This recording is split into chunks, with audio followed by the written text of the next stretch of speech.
দুটো টমেটোকে হাফ করে কেটে নিয়েছি, পেঁয়াজগুলোকে চাকা করে কেটে নিয়েছি এবং সাথে আদা রসুন দিয়ে একসাথে চাপিয়ে দিয়েছি এবং সেটা কিছুক্ষণ 2-1 মিনিটের জন্য আমরা ঢাকনা দিয়ে ঢেকে রাখবো।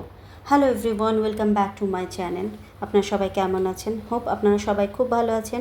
আমি আজকে একটা রেস্টুরেন্ট স্টাইলে কুইক এবং অল্প মশলা ব্যবহার করে একটা অতি সুস্বাদু মাত্রায় মশলা চিকেন আপনাদের সাথে শেয়ার করব। চলেন দেখি কীভাবে করছি।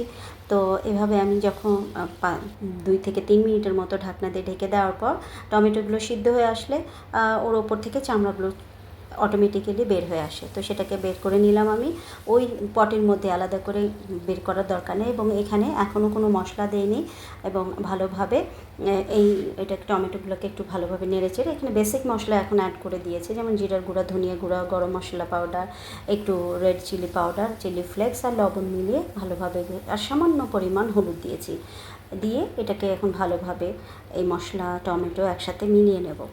ভালোভাবে একটু মিশিয়ে নেব, চামচ দিয়ে করলেই হবে। কিছুক্ষণ এটা নাড়াচাড়া করব এবং এখানে আমি কোনো পানির ব্যবহার করব না, একদম বাইরে থেকে কোনো পানি থাকবে না। মুরগির পানি, টমেটোর পানি সব একসাথে মিলেই এটা রান্না হবে। এরপরে মুরগিগুলোকে ধুয়ে রেখেছিলাম, কেটে বেছে পানি ঝরিয়ে রেখেছিলাম, সেইটাই আবার মশলার সাথে মিলিয়ে দিলাম এবং এই মশলাগুলো ভালোভাবে, যেভাবে বাইরে কাঁচা মাংস আমরা ম্যারিনেট করি ওইরকম করে ভালোভাবে এই চুলার মধ্যেই ম্যারিনেট করে ভালোভাবে কাঠের স্প্যাচুলা দিয়ে আপনি নেড়েচেড়ে মশলাগুলো মাংসের মধ্যে যাতে যায় এমনভাবে একটু নেড়েচেড়ে বসিয়ে দিতে হবে। এরপর আপনার ঢাকনা দিয়ে ঢেকে দিব। তো ঢাকনা দিয়ে ঢেকে দেওয়ার ফলে কী হবে, এর মধ্যে পানি বের হয়ে আসবে এবং এই পানিতেই সিদ্ধ হবে এবং আলাদা করে কোনো পানি দেওয়ার দরকার নেই। তো এখানে টমেটো যেহেতু দেওয়া আছে, টমেটো থেকেও পানি বের হবে, জুস, এবং মুরগির তো পানি থাকে। তো এইভাবে সমস্ত মশলাগুলো দিয়ে পানি দিয়ে মুরগিটাকে আমি ভালোভাবে কষিয়ে নেব। কষিয়ে নিতে প্রায় 5 থেকে 6 মিনিট লাগে।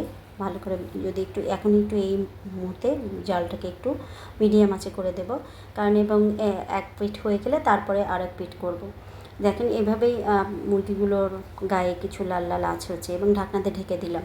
2-1 মিনিট পরে আবার ঢাকনাটা খুলে দিয়ে এর মধ্যে টমেটো কেচাপ অল্প পরিমাণ 1 চামচ 1.5 চামচ দিলে হবে, আর ভিনেগার দিয়ে রেখেছি। এতে টমেটো কেচাপের সাথে স্বাদটা আসে, প্লাস কালারটা আসে, আর ভিনেগারে একটু টক ফ্লেভারটা আসে, প্লাস মুরগির মধ্যে যে ইমপিউরিটি থাকে সেটা চলে যায় এবং আষ্টে গন্ধ থাকে না। অনেক সময় মুরগিতে আষ্টে গন্ধ থাকে, খেতে খারাপ লাগে, সেটা থাকে না এবং অন্যরকম একটা ফ্লেভার দেয়। তো আমার কাছে একটু চেখে দেখেছি, আমার কাছে আরেকটু ঝাল লাগবে, তাই জন্য চিলি ফ্লেক্স অ্যাড করে দিলাম। ভালোভাবে এটাকে নাড়াচাড়া হয়ে গেলে অলমোস্ট হয়ে এসেছে। তো এর মধ্যে আমি একটা কাঁচামরিচ অ্যাড করে দেবো এবং ধনিয়া পাতাটা এখানে আমি পাতার পরিমাণ কম দেবো এবং ধনিয়া পাতার ডাঁটি যেটা সেটা একটু বেশি করে দেবো। এতে করে ডাঁটিতেও কিন্তু অনেক ফ্লেভার থাকে এবং স্ট্রং ফ্লেভার থাকে। এটাকে যখন মাংসের মধ্যে দিয়ে কিছুক্ষণ নেড়েচেড়ে আবার মাংস অলমোস্ট ভালোভাবে, এখানে এই মুহূর্তে জালটা একটু কমিয়ে দিতে হবে, চুলার জালটা। তারপর এটাকে আস্তে আস্তে ঝাল, এই যে পানিটা এই অবস্থায় রেখে দেওয়া যায়, আমি একটু কমিয়ে রাখবো যেহেতু ভুনা মশলা মাংস করছি। তো এভাবে নামিয়ে নিলাম আস্তে করে। মাংসটা যেহেতু ঠান্ডা হয়ে যাওয়ার পরে আরও মশলাটা পানিটা টেনে আসবে এবং এভাবে মশলাগুলো বের আসবে। তো আমি এটাকে, যেহেতু মশলা মাংস করছি রেস্টুরেন্টের স্টাইলে, যেমন রেস্টুরেন্টে এরকমভাবে বোলের মধ্যে দেয়, তো আমার কাছে একটা মাটির পাত্র ছিল, তো সেটাকে আমি ব্যবহার করলাম এবং এই মাটির পাত্রে ঢেলে নিয়ে ওর মধ্যে আদা কুচি জুলিয়েন করে কেটে দিয়েছি লম্বা করে, আর ওই মাংসের মধ্যে যে তেলটুকু ছিল সেই তেলটুকু উপর দিক দিয়ে দিয়েছি। তো এভাবে সমস্ত উপর দিক দিয়ে দিলাম। অ্যাস্থেটিক লুক না হলে হয়, সেই জন্য আমি এটা একটু চেষ্টা করলাম। আপনাদের ভালো লাগবে হয়তো, ভিডিওটার কোয়ালিটি একটু ভালো আসবে। তো এরপরে আমি বাকি ধনিয়া পাতাটুকু এর উপরে দিয়ে দেব।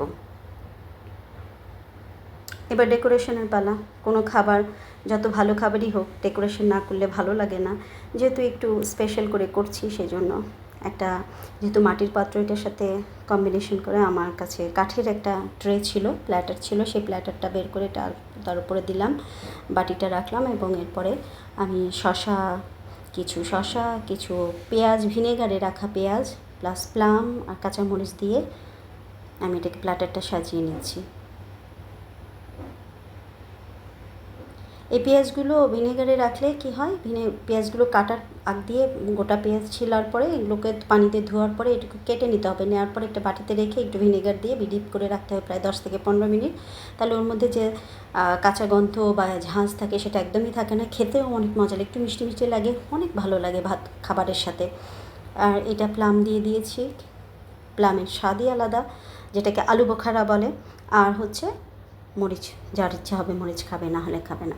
তো এটা দিয়ে আমি ভাতের সাথে আমরা আজকে খাবো, হোয়াইট রাইসের সাথে, রুটির সাথে, নান রুটি, পরোটা, দারুণ লাগবে। আপনারা একবার ট্রাই করে দেখবেন।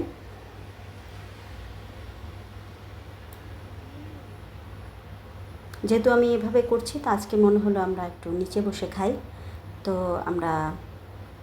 আমি আমার ছেলেদেরকে বললাম নিচে সব রেডি করো, প্ল্যাটারটা একটা নিচে দস্তরখানা পাতো, আমরা নিচে বসে খাই, সাধারণত ডাইনিং টেবিলে বসে খাই, আমরা নিচে বসে খাই।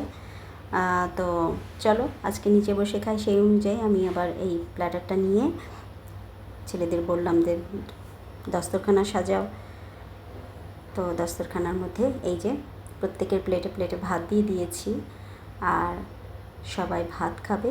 এই সাথে এই মুরগি মশলা, যেটাকে বলে মশলা মুরগি বা মশলা চিকেন বা চিকেন মশলা যা বলেন, সাথে কপি ভাজি, আর এরকম শসা, প্লাম অ্যান্ড ভিনেগার ভেজানো পেঁয়াজ, কাঁচামরিচ। অ্যামেজিং, একবার ট্রাই করে দেখবেন। আই হোপ আপনাদের ভালো লাগলো, আমার কাছে তো অনেক টেস্টি লেগেছে, তো মনে হলো আপনাদের সাথেও শেয়ার করি। তো আপনাদের ভালো লাগলে আমাকে জানাবেন, আমার কমেন্টে জানাবেন, আমার চ্যানেলটিকে সাবস্ক্রাইব করবেন, আমার ভিডিওটিকে লাইক করবেন, আর পাশে থাকা বেল আইকনে ক্লিক করলে অল বাটন আসলে সেখানে ক্লিক করে আমি যখন ভিডিও দেবো সেই আপনাদের কাছে চলে যাবে। তো ভালো থাকবেন, দেখা হবে, আল্লাহ হাফিজ।